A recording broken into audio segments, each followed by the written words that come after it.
tweet went into this game saying that we're going to treat this like a playoff game. It's a 2-point lead for Denver, 5.2 remaining. Reeves hits it off, gets it back, he puts it up, it's gone! Overtime here in LA! Under a minute left.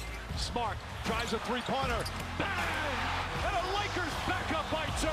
Jokic holding. Sees an opening layup. Banks it home. Tie game again. They're going to hold it for the final shot. I'll work on this, so I trust my shot. Doncic on the drive. Step back. Puts it up.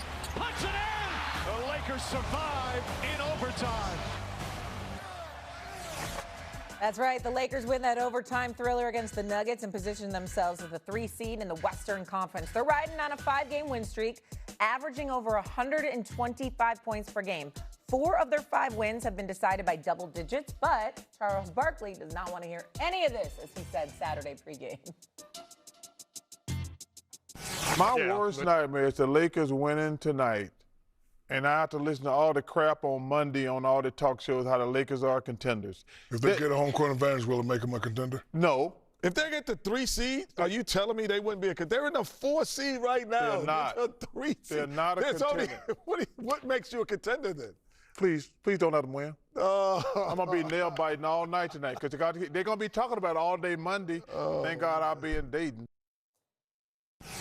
I don't care where you are, Charles Barkley. This is your nightmare scenario. Here we are. Lakers won, and we're about to react to it. Stephen, hey, what do you have to say to Charles?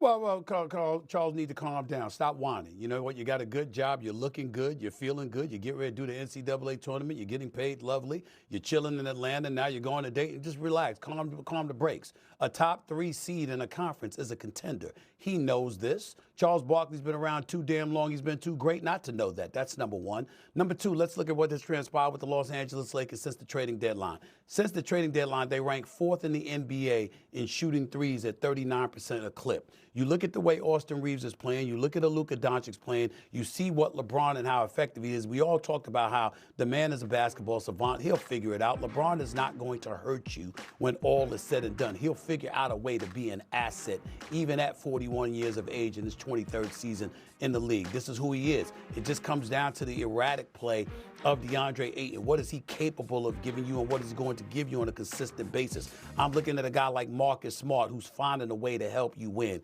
whether it's defensive plays, whether it's big-time, wide-open 3 shots that he's getting. I'm looking at a Luka-Doncic. That guy should have forced him to the double team. He shouldn't have let him go baseline. That's where he got himself hurt. But in the end, give Luka credit where credit is due. Luka's leading the NBA in scoring, 32.8. He's 3rd in assists at 8.5 a game. And if you have a prolific offense, it's essentially is that if you're the Los Angeles... Starting to happen, a 5-game win streak. Do you agree with Stephen A? Are the Lakers contenders in the West? Do I think they're going to win the title or win the Western Conference? I do not. I think if you look at the West, you have San Antonio and Oklahoma City are in their own class. Then I think just below them, not just below them, but below them is Denver. I think at full power, Denver can win the West. And then I think you have a list of other teams. And right now, the Lakers, in my view, are at the top of that list. And here's the thing. It doesn't just have to be an ironclad yes or no. It's okay in the world to have shades of gray and to say nuance. What's happening with the Lakers right now is extraordinarily positive. They have gotten better as the months have gone on. J.J. Redick has rolled his sleeves up and stitched together some schemes defensively and some lineups defensively. They have been a, sort of average defensive team for the last 2 months. That's great news because before that they were terrible defensively. They've gotten better shooting the 3 ball. They made the trade for Luke Kennard at the deadline, and they found some lineups and some guys who can hit some shots. They've gotten better. Those their 2 weakest actions, the 3-point shooting and their defense, have gotten better, and they have gotten better.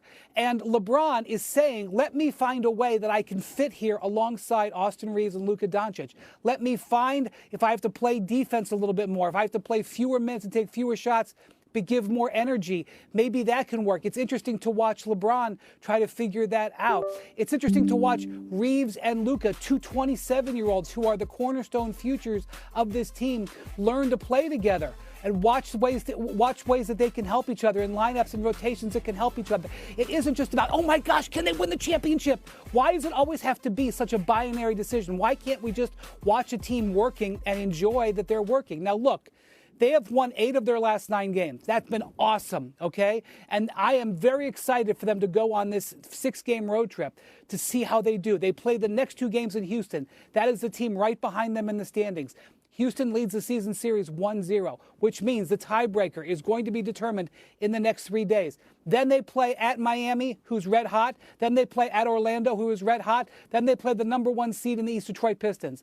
This is a back-breaking stretch of schedule. They may very well go through this stretch and go 2-3. And then we will be on next week going, boy, are the Lakers in shambles. Maybe not. But they are in a much better position now than they were 2 months ago, better than they were 2 weeks ago, and their improvement with Luka around them is a reason to get excited. It's a reason to get excited to watch Ayton make key plays. It's a reason to get excited to see that Marcus Smart can be a 3-and-D player going forward. Those are the victories that the Lakers are making right now, and if you're a Laker fan, that's what I would be paying attention to, not worrying about whether they can win 3 playoff rounds. I think that's the most worked up I've seen you about a team in a really long time, Brian Windhorst. Okay, so it's working. Everyone calm down about the Lakers. Shams, what do you think? Did we see that head-first dive that LeBron James made in a close, tight game? Like, can we show that play? Because to me, it was symbolic of a couple things. One is the acts of willingness to just, he's been in the corner at times, he's been in the dunker spot, now he's diving on the floor. It's like understanding and being self-aware in your role. Like, obviously, everyone has talked about LeBron, Austin Reeves, Luka Doncic. We've seen different points. Luka Doncic and Austin Reeves playing well. LeBron, maybe not. Then LeBron and Luka Doncic playing well. Maybe Austin Reeves has to take a little bit of a back seat. But how can all 3 of those guys find chemistry? And to me, it is a good sign. I don't know if we can call it a contending effort, but what LeBron James did display was that he's going to continue to make plays like that, where he can potentially get into that type of a role. And at 41 years old, you kind of need him in that position. If you're leaning on him to be your best player, then you're not a contender. So, yes, LeBron James playing this type of role, to me, gives him a chance to be a contender.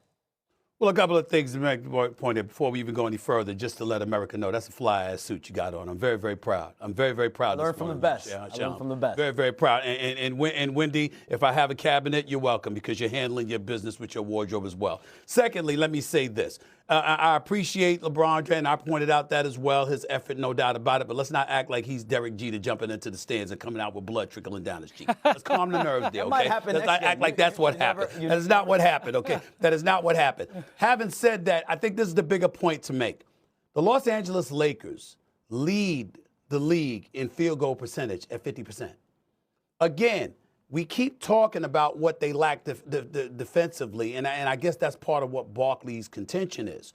But when you can put somebody on your heels because you can be prolific offensively, that goes a long way. And we all know what Luka can do.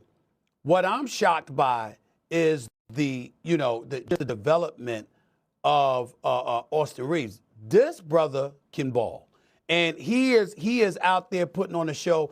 Dan Orlovsky reached out to me to ask me, because, like I'm sitting there, I'm looking like a Cooper flag, and I'm saying to myself, man, this is the best white dude since Larry Bird. Okay, well, let's hold our horses. Austin Reeves, we ain't saying all of that, but we got to give this brother some love. He can ball, and he's a bona fide number 2 option for the Los Angeles Lakers. He can shoot, he can handle, he's smart, he can draw fouls, he can play. And we got to give him some love. And then we also got to turn around and give LeBron love because of it, because LeBron knows what he's working with, and he's figuring it out. If you really, really think about it, and this is where Barkley has to calm the hell down.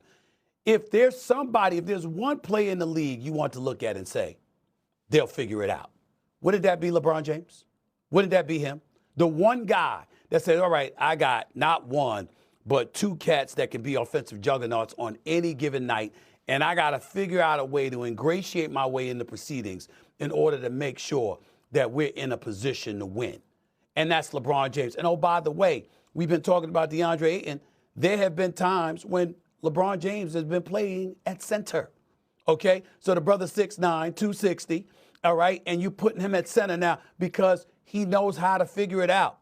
I think that when we see J.J. Redick and his coaching staff and what they're doing here, certainly defensively, they have to improve. And you don't compare them to San Antonio, Oklahoma City. You look at Denver, you're imagining Jamal Murray. Jamal Murray, just ignore that. You think Jamal Murray going to play like that again?